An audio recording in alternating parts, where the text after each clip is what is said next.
How's it going, guys? My name is Zach with the movie Castle, and today we're going to be talking about Malignant Man. This is a comic from Boom Studios, and it is created by James Wan. James Wan is a really great horror director working in the movies. You know him for things like Saw, Insidious, and The Conjuring, and of course, quite recently, he made the movie Malignant. Now, it should be said right off the bat here that even though this is Malignant Man and he just made a movie called Malignant, the two aren't really related. There might be a few themes between the two that mirror each other, but that's more just because James Wan worked on both of them. The Malignant Man and Malignant are two completely different stories. But anyway, from what I gather, this release doesn't have a big history on the project. I would really like it if they did a hardcover re-release and had a note from James Wan as to what exactly this project was and, when he came up with it and stuff. But from what I gather, he had this idea relatively early on in his career and couldn't get it made into a movie, so he eventually did a comic, and then after the comic came out, it sounded like they were going to make it into a movie, but all the information on that, all the big news and announcements came years and years ago, and it just simply never happened. So, yeah, they never made Malignant Man into a movie, and the fact that James Wan had a movie with a similar title, if they did ever make this into a movie, they'd have to change that. But looking at this project, it's really interesting. It's big and over the top and crazy. Think like a horror version of The Matrix mixed with scanners, that similar style of sci-fi and action and just weird stuff going on. But that being said, it would have been very ambitious for Wan in his early career. Like, I don't know how he could have scored such a high budget, so it's probably best, if he does ever do this, he's in a better position to do it now, just speaking of the resources he has. It's an interesting project, but it is over the top and wacky, and I don't know how everybody would respond to it, but personally, I really do like it. So let's get a closer look at the front cover.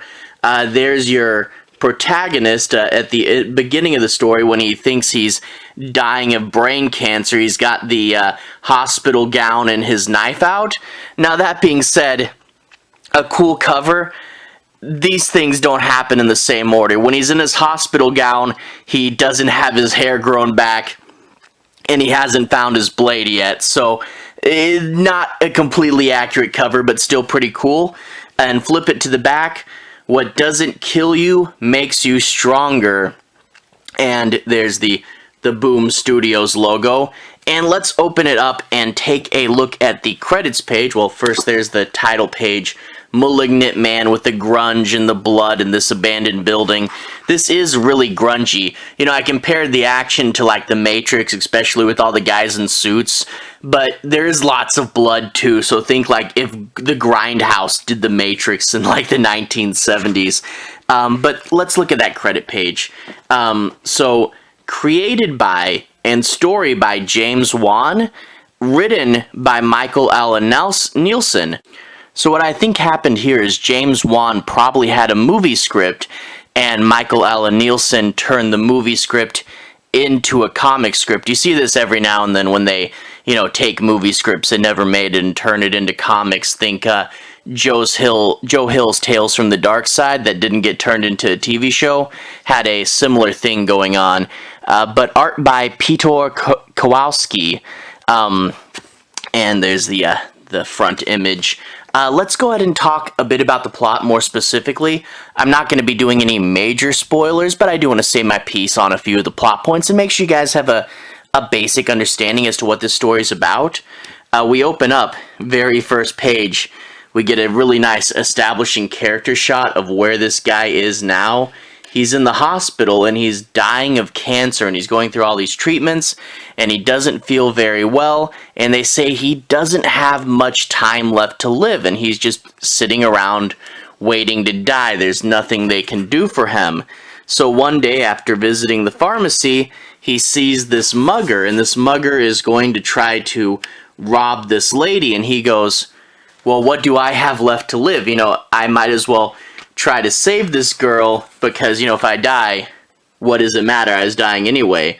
So he tries to fight the mugger, who runs away, but he did, prevent the robbery. But he gets shot twice in the heart and once in the head, and it looks like he's going to die right then and there. But he gets to the hospital, and the doctor's a noble guy who says, hey, look, he might die of cancer, but my job is to stop him from dying right now, So even though it's futile, he's going to try to save this man's life, even if it only means living for a couple more days. But they open up his head to get the bullet out of his head, and these tentacles shoot out of his brain. How I said this is one of the weirder James Wan stories, It's not technically related to Malignant, but it does have that feel of the crazy, over-the-top James Wan. So there's an alien living in his brain, So after this happens, all the hospitals freaked out, but this lady comes in and takes him away, is like, it's dangerous right now, I have to get you out of here, and staples his head back together and says, don't worry, you'll be fine. But he has a memory of this lady when they were both kids. There she is, and he's covered in blood, and there's this doctor guy behind him, and you know that he was somewhere when he was a kid when something horrific happened, but you don't really know what happened quite just yet. So there is going to be a flashback to a crazy laboratory story, but of course, why it's too dangerous, these guys in suits come into the hospital, and it turns into a big gunfight, and they of course all have these knives. More on the knives in a little bit, that's an interesting thing.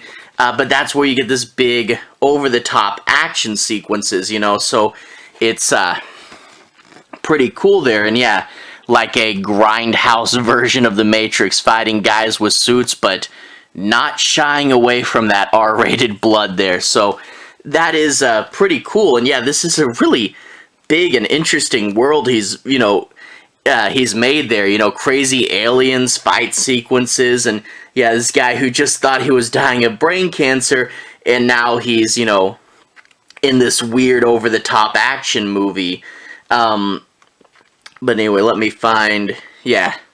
So you get a little bit of the backstory, aliens crashing down, the government experimenting on kids, kind of feels Stranger Things-esque a little bit, but the doctor from the past is still there, and he's going to try to help them out, and we find out, yeah, the aliens that are in people's heads, here's one of them in a jar, so you get to see, like, oh man, that thing's inside my head.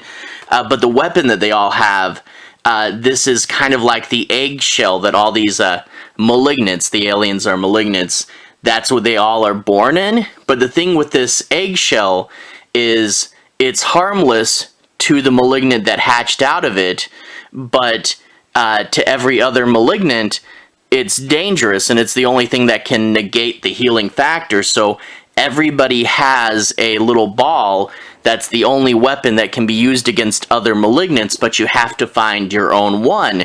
So he has to find, I think they call it, yeah, placentium. So he has to find his own weapon, and he has to stop the bad guys who, they're of course going after him because they want to have all the malignants, and they want to create an unstoppable army because malignants are super strong. They have all these strange and special abilities. And here's some of the bad guys.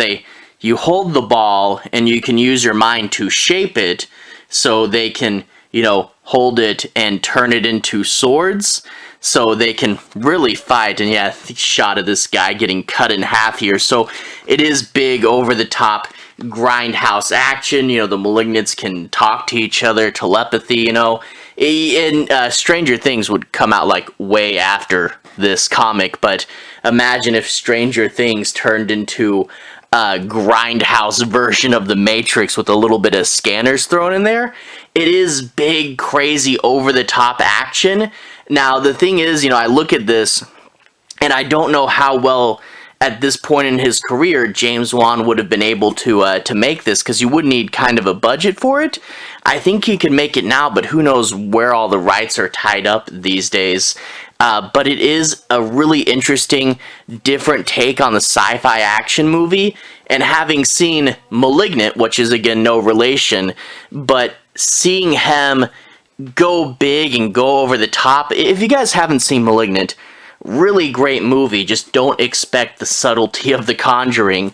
And this is very much a similar James Wan here. This is big, over the top, loud, and in your face James Wan.